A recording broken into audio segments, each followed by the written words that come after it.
Hey, this is Jeff from the Icebox Radio Theater, and we'll get on with the show in just a second. But I wanted to come on first and very briefly let you know about our brand new Patreon page. Now, Patreon is a relatively new crowdfunding source that's designed specifically for podcasters or bloggers or YouTubers, folks who create regular content online. It's a great opportunity for us to learn to budget a little bit more sensibly, shall we say, and it's a great opportunity for you to show a little financial love to all the great content providers that you watch or listen to or read online all the time. To find us, just go to Patreon, that's patreon.com,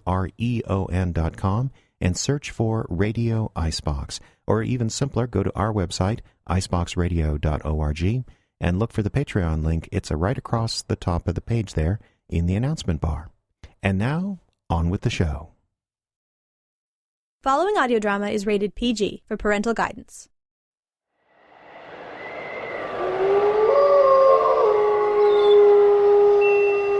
Frozen Frights.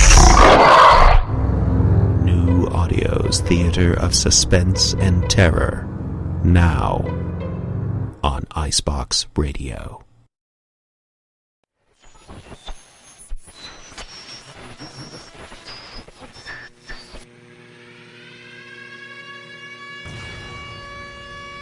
This is your UBC correspondent, Edward Johns, speaking tonight from London. This beleaguered, war-wearied island is now the last bastion of freedom and democracy in Europe. The southern counties have been enduring innumerable bombing raids at the hands of the Luftwaffe for the past 3 weeks, ever since Hitler redirected his attacks away from military airfields onto civilian targets. This morning, Prime Minister Winston Churchill, addressing the nation, warned that a German invasion may be imminent, but gave defiant notice to Hitler that the people of Britain, quote, would fight on the beaches and fight on the landing grounds. He went on to say, "We will never surrender." The next couple of weeks, possibly even days, may be critical to Britain's continued survival. The Prime Minister once again urged President Roosevelt to join the war effort before America is left to stand alone against the Nazis and without a foothold in Europe. This is Edward Johns reporting from London.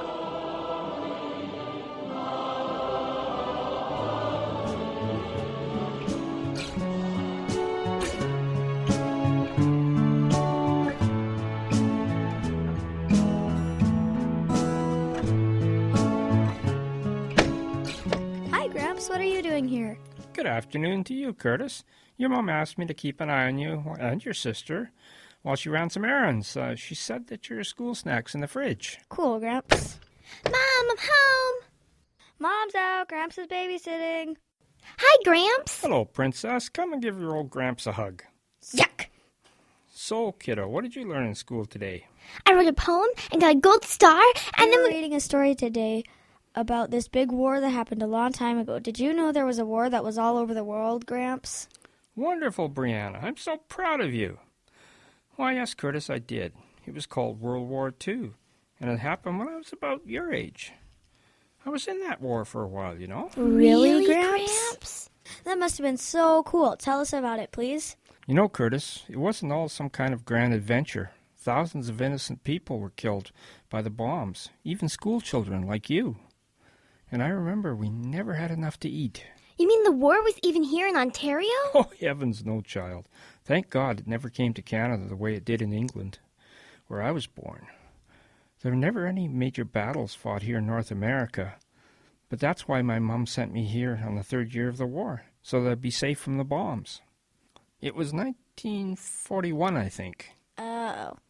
My mom was lucky. She had a brother, your great-uncle Harold, living in Emo, and he took me in. But I'm getting ahead of myself here. I grew up in a city called Plymouth on the coast of the English Channel. My teacher said that the Pilgrims came to America from a place called Plymouth. Were you a pilgrim, Gramps? Oh, heavens, no, child. I'm not that old. But you're right. Plymouth is the British port where the Pilgrims sailed to America from. I often played on the very steps they walked on when they boarded the Mayflower. Plymouth is still a major naval port in England, and it's the home of many famous seamen, like Sir Francis Drake. I've heard of him, I think. Yes, he was a famous sea captain who saved England when the King of Spain sent an armada of ships to attack England in the time of Queen Elizabeth I. Our Queen Elizabeth? Oh, no, son, it happened way back in the 1500s. In those days, Spain was the greatest sea power in the world, and they had the biggest ships. King of Spain sent a huge invasion force to try and take over Britain, but Drake's smaller, faster ships broke up the Spanish formation, and a terrible storm finished the Spaniards off. Nobody ever attempted to invade England again, at least not until the Nazis came along. But I still wonder if that old Sir Francis may have returned from the grave and saved England for a second time. Really? Yes. I remember those days like it was yesterday. I recall one day I was lying on my back in a hayfield, watching the contrails of planes dogfighting overhead. That was all very exciting to a schoolboy. Blimey, Brian, the air raid last night was a real corker. Yeah, nobody got much sleep on our street, and me mum didn't have me to get to work extra early this morning. Me uncle was on air raid warrant duty, and he still hasn't gotten home. Mum hopes he's just late. Look! Where, Nigel? Up there, just below the clouds. See him? Hurricanes, I think. Maybe Spitz attacking the German bomber formation.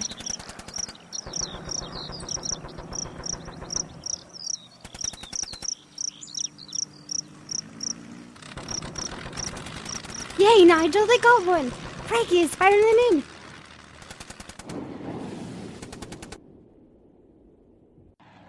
I didn't see any shoots. Did you, Brian? Nah, and serves him right. They nearly got the pub last night.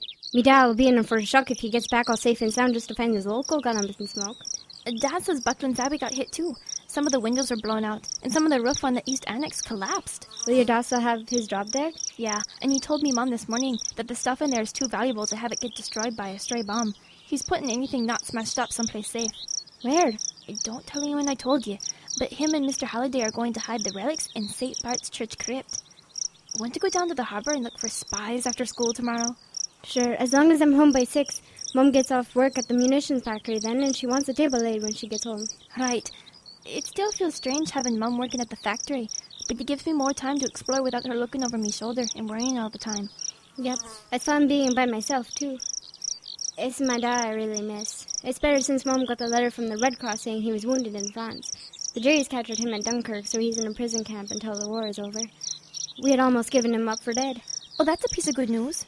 Cheerio. See you tomorrow. We'll meet again, don't know where, don't know when. Oi, get off, you pillock. Don't be so daft.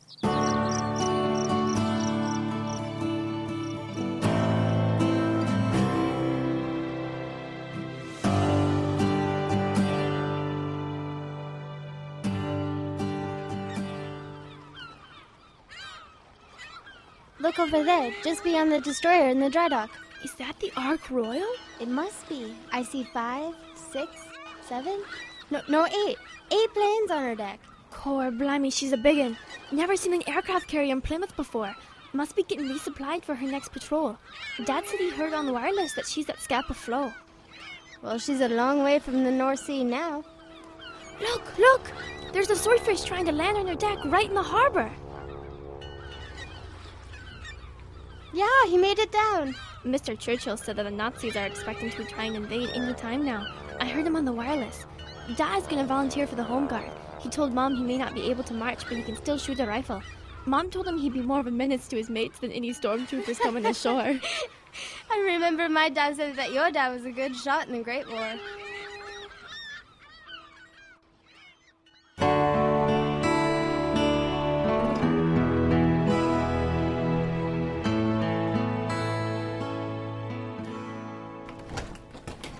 Bernice, Nigel, can one of you get the door for me? I need a hand here.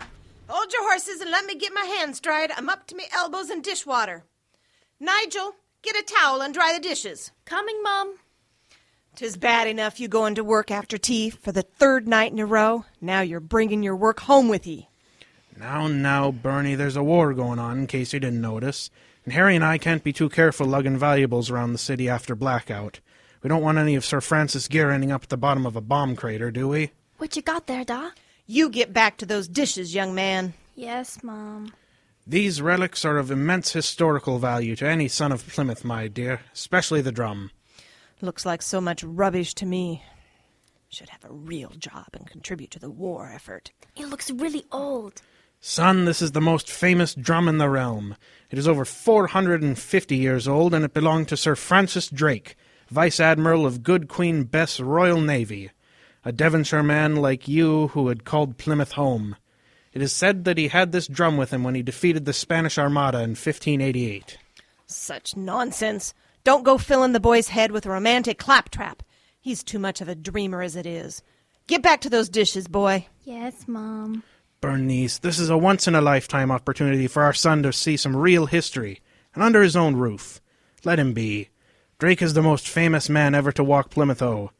King Philip of Spain called him a pirate, and offered a fabulous reward for his head, even before he destroyed Philip's fleet. The reward was a king's ransom even today. It would have been over 150,000 pounds. The Spanish called him as El Dragon. We know him as Devon's favourite son. He was the first Englishman to sail around the world, you know. Oh, bother. And he was so interested in his game of bowls, he finished playing before going out to fight the Spanish. Now there's a dedicated man for ye. Bernice, you know full well he couldn't leave the harbour till the tide turned in his favour, so he put on a show for the townsfolk to keep up morale. Just as Winnie's been doing on the wireless. Boost morale. Can I touch it, Da? I'll be careful. You need to wear these gloves to handle it, son. Did you know legend says it sometimes sounds a warning during times of danger?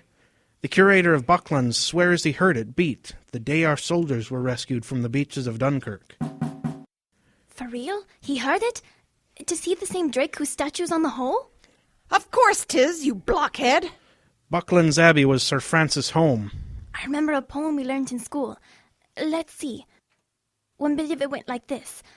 Drake, he was a Devon man, and ruled the Devon seas. Captain Art that sleeping there below, roving though his death fell, he went with heart at ease. A dreamin' all the time o' Plymouth Ho. Take my drum to England, hang it by the shore, strike it when your powder's running low. If the dawn sight Devon, I'll quit the port o' heaven, and drum them up the channel as we drummed them long ago. Aye, and this is the very same drum, Da? Yes, son, the one and only. And it's going to sit in our cellar tonight till we can move it to the crypt. Too right. And if you believe all that nonsense when you're finally done with them dishes, I want you to go feed the fairies at the bottom of the garden.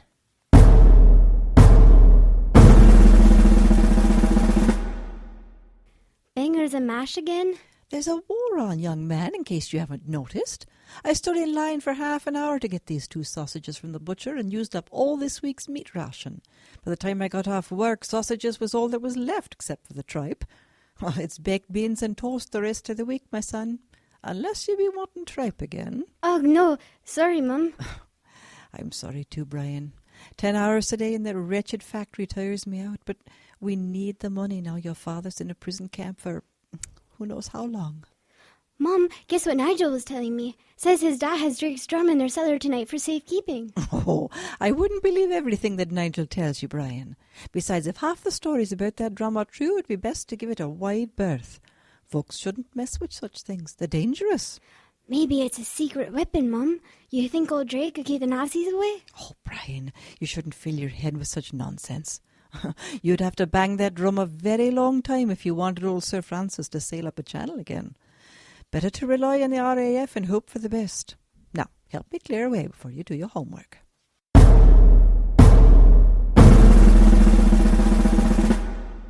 My mum wasn't a fanciful woman and didn't hold with legends and old wives' tales. She thought it was all poppycock. What's poppycock, Gramps? Stuff and nonsense, foolish talk. Oh. Did you get to see the drum, Gramps? No, my boy, I didn't, and that may have been a good thing, as things turned out. But I saw some things much worse later on. Why is that? Patience, I'm coming to that.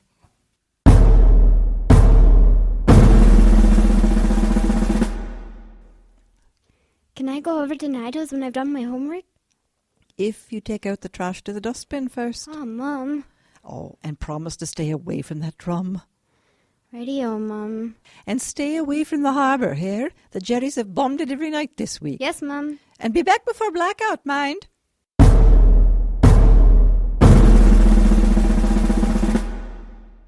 I usually did as I was told, but the lure of the sea is ours more than any true Devon lad can resist.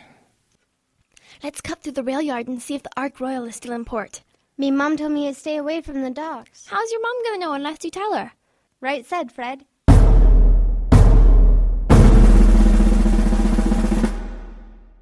We made our way over the rail points until we reached the place where we could see the whole harbor, but the aircraft carrier had slipped away in the twilight. We made our way homeward, taking a shortcut along the track along the cliffs. Just after the sun had dipped below the horizon, the sea mist came in, and the horizon began to darken.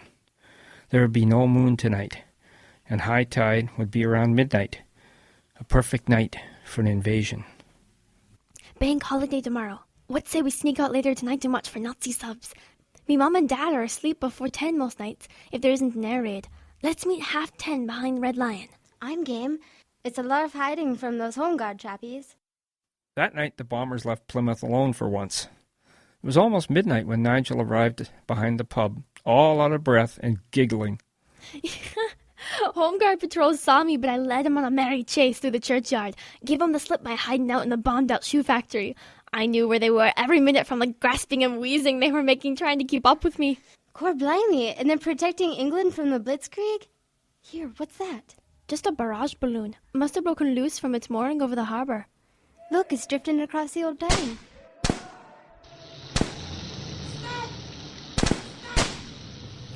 Look, the Home Guard must have mistook it for a Nazi glider. They're shooting it full of holes. You mean they actually issued those old codgers with bullets? Look, I think it's going to crash in the middle of the roundabout leading to Dartmoor.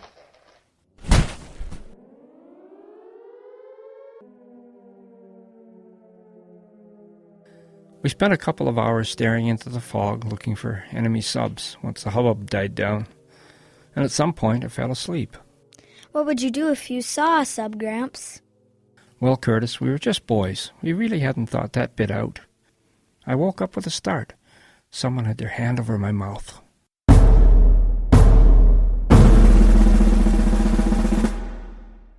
Shh, quiet. Hear that? Get off me, you Burke. Hear what?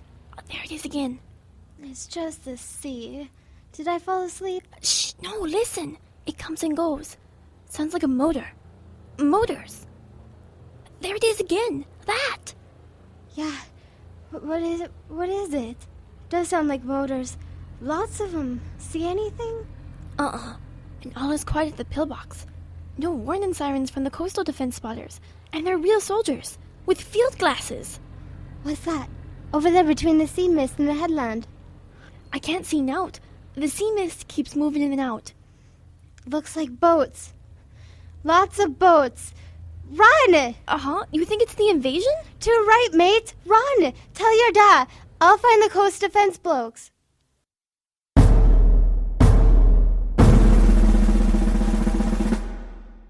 We took off in different directions like scalded cats and making just about as much noise.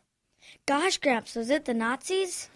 Well now, Curtis, did your history books ever tell you that England was invaded during the war? No, but what did you see then? You tell me. The authorities sure didn't believe me, but they sure had some choice words for me when I found them. Help! Please, help! You there, boy. What are you doing out after curfew? They're coming! Answer me, boy. You're in a pack of trouble now. What's your name, boy? You don't understand. Name? Your parents shall hear about this. Brian, sir. Brian Butcher. Where do you live, boy? Farnington Cottage. But, sir... Where's that? In the mews off New Dartmoor Lane. But, sir... I know of it, sir. Near the Red Lion. He's Sapper Butcher's lad. His dad was captured at Dunkirk. Mister, please. We saw boats. Lots of them near the headland. Oh, boats, you say? I don't believe it. Foolish imaginations. Well, how many, son? Dozens, I think. The sea mist was moving all the time. Oh, stuff and nonsense. There's a storm brewing. I don't believe it. Should I send out a patrol boat, sir? A waste of time. A fool's errand. The R-net would have spotted something. Well, yes, sir, but R is for detecting aircraft. It may not pick up small boats. Corporal, have this young hooligan escorted home and tell his parents to give him a good thrashing for breaking curfew and wasting the Home Guard's valuable time. There's a war on, you know. Yes, sir. Do tell, you pompous old fart. Let's go, lad. We've had enough excitement for one night. Keep it dark, lad. Your dad's a good bloke. Ta, sir. My mother was not impressed when she caught me crawling through my bedroom window. I got my ears boxed for my efforts and grounded after school for 2 weeks. That may have been part of the reason my mother sent me here to Canada.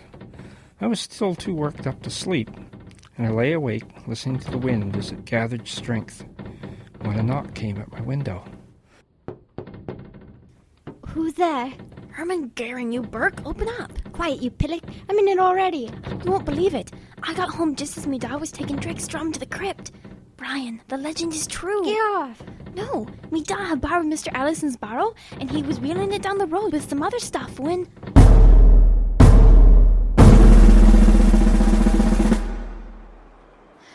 Da! Hold up a mo! The Jerrys! We need to get help! Whoa, hold up there half a tick, son. Da! Me and Brian saw 'em. The Jerrys, they're here! Hundreds of boats! Slow down, son. Tell me what you think you saw. It's the invasion. We were down by the headlands looking for subs, and we saw 'em. Boats too many to count. Heard their motors too, coming through the sea mist. Are you sure? Why hasn't the alarm been raised by the coast watchers? Brian went to tell the Home Guard patrol. I don't know. Then that old drum let out a beat all by itself. Down near upset the barrow and went white as a sheet. That drum went boom, boom, boom, about 4 or 5 times, right there in the street. Oh my lord, the drum! The drum, it's beating all by itself. The legend is true. True! Dad took off for the nick, pushing the barrow and me running hard behind just to keep up. He believed you? More like he believed the drum. What you doing, Da?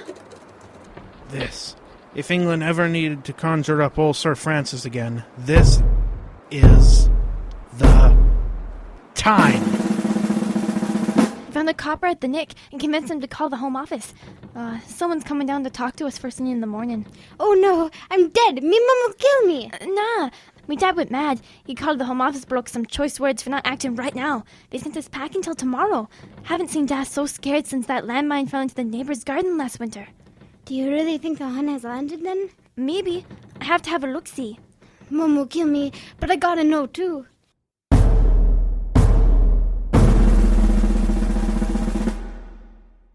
We stole off in the darkness, weaving our way through the blacked-out streets, avoiding the few Home Guard patrols that were out in the storm. The wind covered any noise we made as we scampered through the rubble. Blimey, 'tis gotten dark tonight. No moon, heavy clouds. No patrols flying in this weather. The beach is down there, right? Yep, just keep going past the churchyard, then left along the coast path. Here we go. Recognize that oak with a broken branch? Righto, here's the path. Hey, what's that?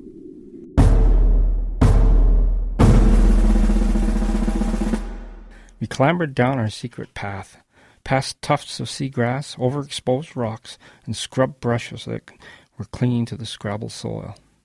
Our curiosity was so strong we forgot to be afraid. Then, part way down, we discovered something that none of the history books will ever admit to have happened. But we were there. We know what we saw. Look, there's something glowing out to sea. There, around in the headlands. I see it too. What is it? It looks like a... But it can't be. Looks like an old pirate ship. A 3-master glowing like a banshee in the storm. I see a lot of ships, maybe a dozen, and as quiet as ghosts. Now they're turning in, heading right for the motorboats. Those aren't motorboats. They're landing barges the Jerrys are invading. They're nearly ashore and nobody on coastal defense has noticed yet. Blimey! Some of the ships look like their sails and masts are burning with awful green flames. The motors, they're shut off. The landing barges are running crazy. There's 3 of them on fire hitting each other.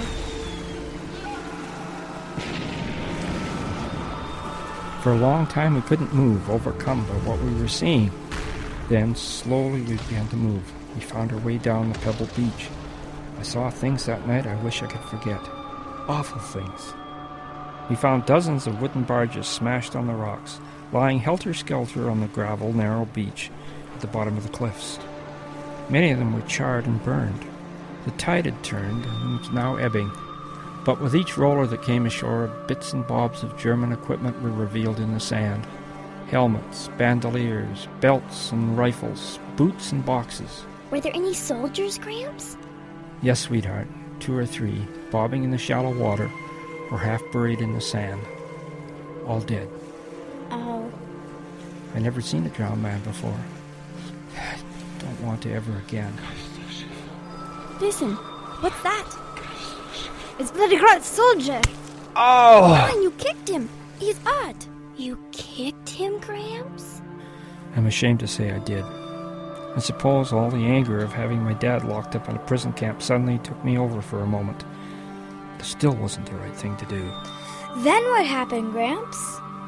Well, Curtis, the soldier started screaming, and not from pain. He must have been half out of his mind with fear. Geisterschiff. What's that, Izzy? Brennen. I don't know, but he's bad hurt and all burned like. Mutter, die Geisterschiffe, sie brennen. Ein Feuersturm versenkte uns. Überall Wasser. Oi! What are you lads doing down here? You again? Come along with me. You're both in for it now. Boys, you will be taken home and your parents will be informed to keep you there. If you breathe a word of what you have seen or heard to anyone, I'll have you shot. Is that understood? Yes, sir. Now at 900 hours tomorrow, you will report to me with your parents at the guard station by the harbor. Corporal, escort these young ruffians home. Sir, yes, sir. Move it, you two, and stick to the path. There's supposed to be mines everywhere down here. We could have been killed back there. But I remember something that Kraut yelled. My dad knows a bit of German from the Great War. Quiet, Nigel. We're already for it. Forget it. No, you don't understand. I recognized a couple of words that Kraut was hollering. He was going on about ghost ships or something like that. Do you think? Quiet, you two. Now march. I think it was Drake. He answered his drum.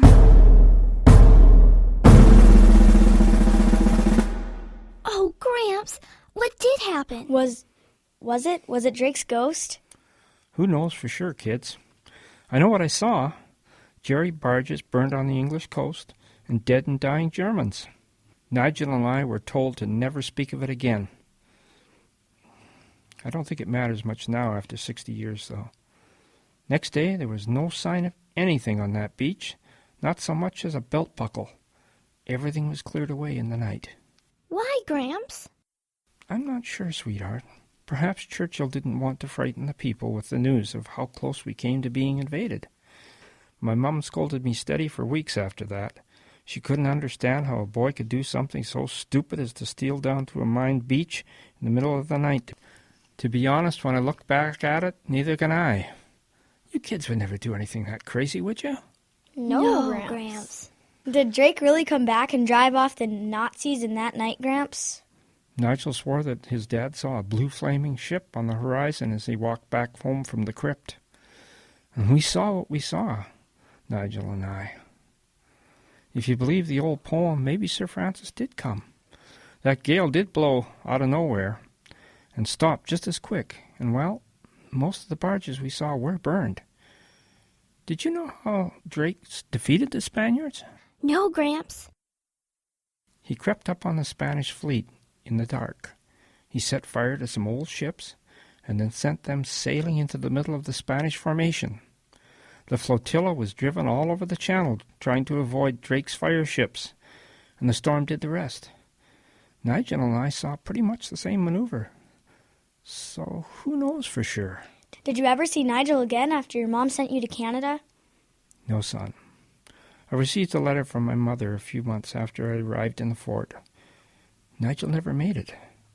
His house took a direct hit one night. Both he and his father were killed. Everyone else in the family got out without a scratch. I'm sorry, Gramps. Me too. Until the day she died, my mother swore that they died because they played around with that cursed drum, as she called it. And she may have been right. But then, it happened a very long time ago. Did you go back to live in Plymouth when the war was over, Gramps? No, dear. My mother felt I'd have a better life if I stayed here. The war ruined Britain in many ways. My mother had to give up her job when the war ended, and my own dad didn't get released from the army until the Christmas of 1947. Mom said in the letter that food was still rationed in England until the 1950s.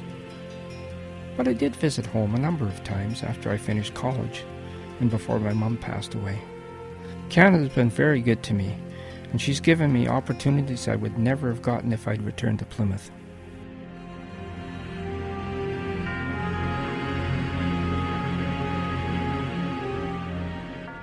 The Ghost Ship was written by David Erwin. Our cast this evening, roughly in their order of appearance, featured Jeffrey Adams as the news announcer and the officer. Ellie Nelson portrayed Curtis. Dave Erwin was Gramps. Rachel Adams portrayed Brianna and Nigel. Jacelyn Sumner was Brian. Justin Kapla played Nigel's Da and the Corporal. Diane Adams was Nigel's mum. Victoria Olsen was Brian's mum. Tom Bement portrayed the Commander. And Tomas Rippert was the injured soldier. The Ghost Ship was directed and post-produced by Jeffrey Adams.